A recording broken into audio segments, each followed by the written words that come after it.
Naveen hit and run कायदा 2023 मध्ये मोठ्या शिक्षेची आणि दंडाची तरतूद करण्यात आली आहे।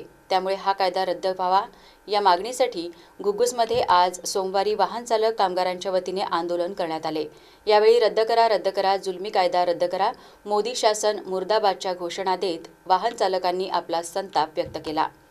पूर्वीच्या हिट अँड रन कायद्यात सुधारणा करून नवीन हिट अँड रन कायदा 2023 गृहमंत्री अमित शहा यांनी आणला आहे।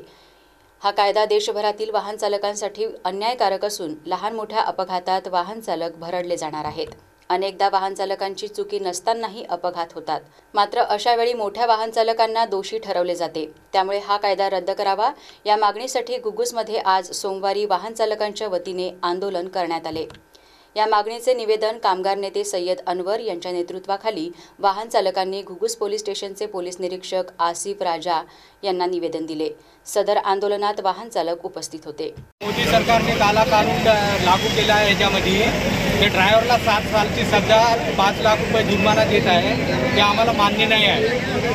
जे आम्ही कुठून भरून द्यायचे 5 लाख रुपये कुठून भरून द्यायचे, तर घर विकलं तरी आम्हाला भरून देता येत नाही। घर विकलं तरी, शेती विकली तरी भरून देता येत नाही। हे काला कानून रद्द केला पाहिजे। याच्यामध्ये आहे ना, जे ड्रायव्हर कुठून खाणार, जर जेलमध्ये गेला ड्रायव्हर त्याचे बीबी बाल बच्चे काय करणार, हे आम्हाला काला कानून नाही पाहिजे, हे रद्द केला पाहिजे। काला कानून रद्द झाला पाहिजे, आमची एवढी मांग आहे। कायदा जो मोदी सरकार ने लागू किया है सभी ड्राइवर भाइयों को, ये कायदा रद्द होने को होना। और ये 7 लाख रुपए हम लोग कहाँ से लाएंगे? 20,000 कमाने वाला ये 7 लाख रुपए कहाँ से लाएंगे? और 7 साल की जो सजा हमको होंगी वो हमारे बीवी बच्चों को कौन पालेगा?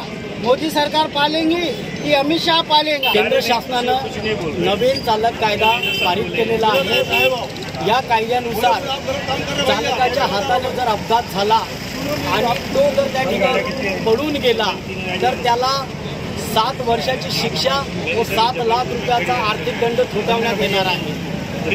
हा जुलमी कायदा आहे, कारण जर एखाद्या वेळेस एखाद्या चालकाच्या हातात जर अपघात झाला आणि तो जर त्याच ठिकाणी थांबला तर संतप्त जमाव वाहनासकट त्याचा जीव घेईल।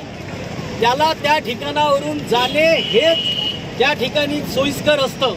पण या नवीन कायद्यानुसार त्याला 7 वर्षाची शिक्षा ठोठावण्यात येणार आहे, 7 लाखाचा दंड ठोठावण्यात येणार आहे। चालक वर्ग हा प्रामाणिक वर्ग आहे, हा आर्थिकदृष्ट्या कमकुवत आहे, तो 7 लाख रुपये दंड कुठून देणार आहे आणि 7 वर्षाची शिक्षा झाली तर त्याचा कुटुंब रस्त्यात येईल। त्यामुळे आम्ही आज या ठिकाणी समस्त चालकांच्या वतीनं या जाचक कायद्यांचा जाहीर निषेध करतो आणि केंद्र सरकारने तातडीनं हा निर्णय रद्द करावा अशी एकमुखाची मागणी करतो।